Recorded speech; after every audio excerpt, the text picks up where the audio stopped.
Our next speaker is Hugh Akagi, Chief of the Passamaquoddy First Nation, and he will be speaking to us on this subject from a Native perspective. Welcome, Hugh. Do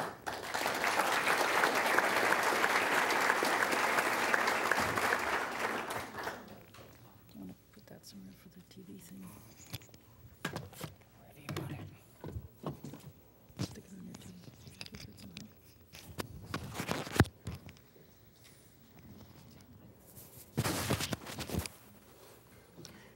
I started my career at the biological station in 1965 as a student.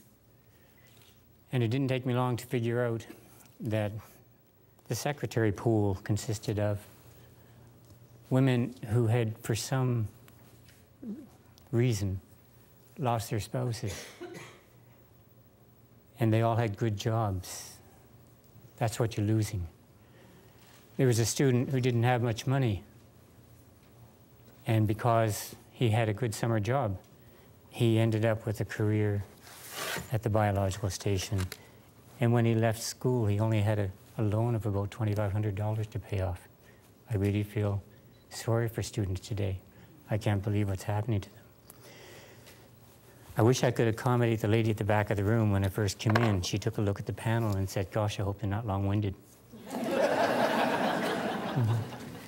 Too late.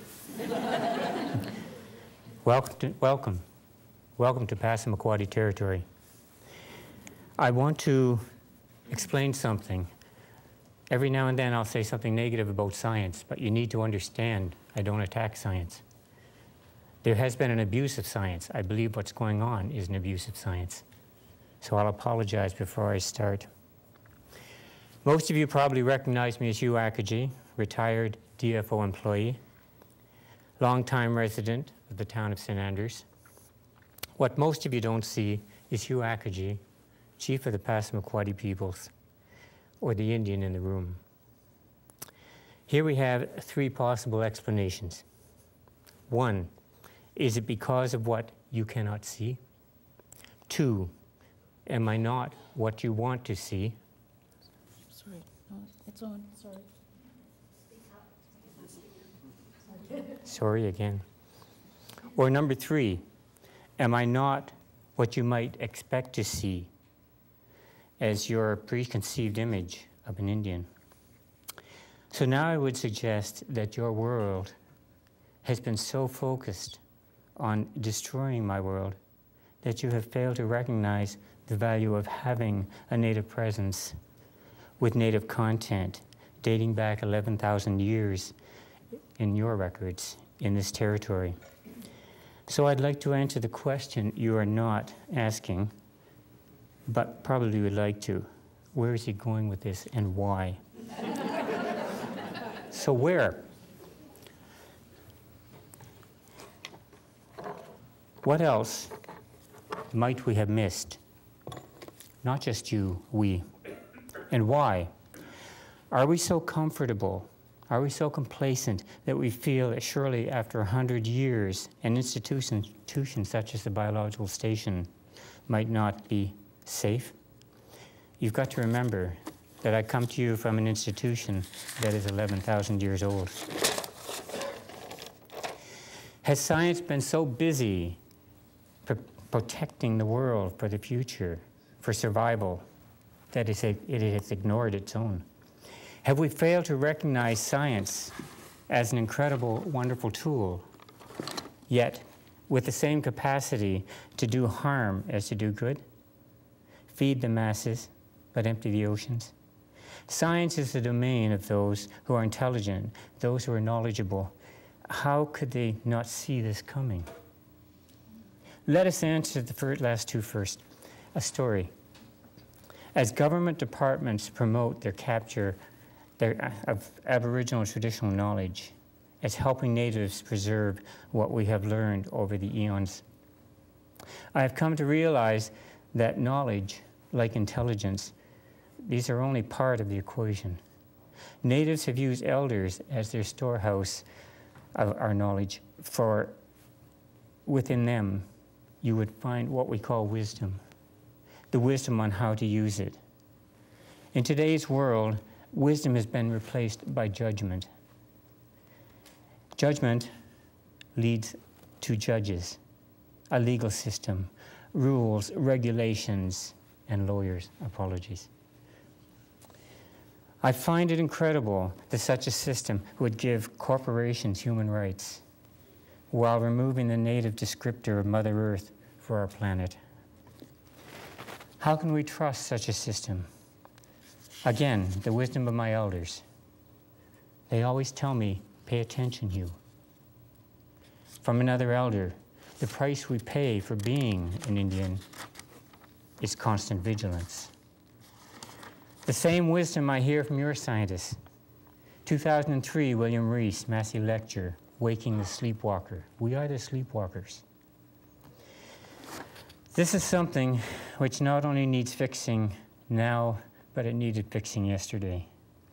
The lessons to be learned from the abuse of my culture are the same now that the evil eye is on you. Never become too comfortable, for in today's world, as the capacity to protect evolves, so does the capacity to destroy. Listen to your songs. Doesn't it always seem to go that you don't know what you've got till it's gone? Yes, think of your science and those elders in your institutions. But I'm also going to ask you to remember the rest of the song. They paved paradise, put up a parking lot. My paradise is Indian Point, and it's a parking lot. John, you have a parking lot in your previous life. If you do not protect the trees, if you do not protect the animals, if you do not protect the habitat, the culture, then others will find a use for your science to develop for reasons of profit, removing what we have, creating a world of have-nots. I often think of that word had, that H-A-D-D. That's past tense too. We shouldn't let them go there.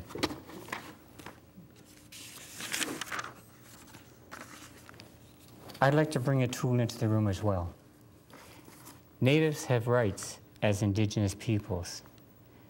These are not subject to removal by the Government of Canada.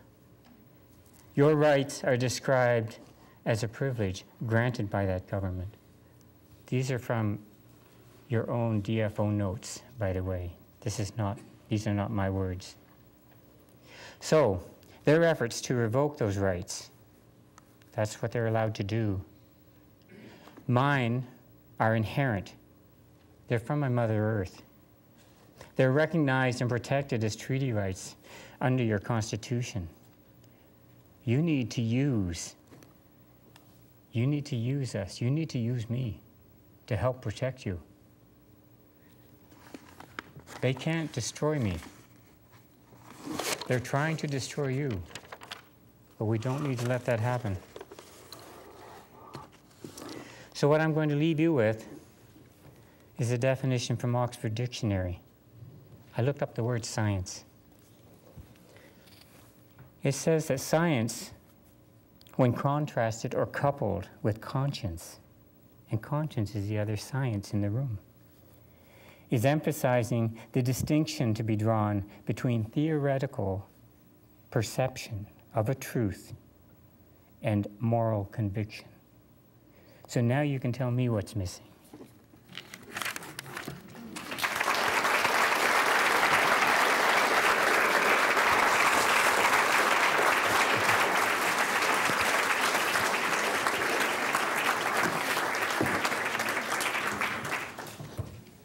Thanks, Hugh.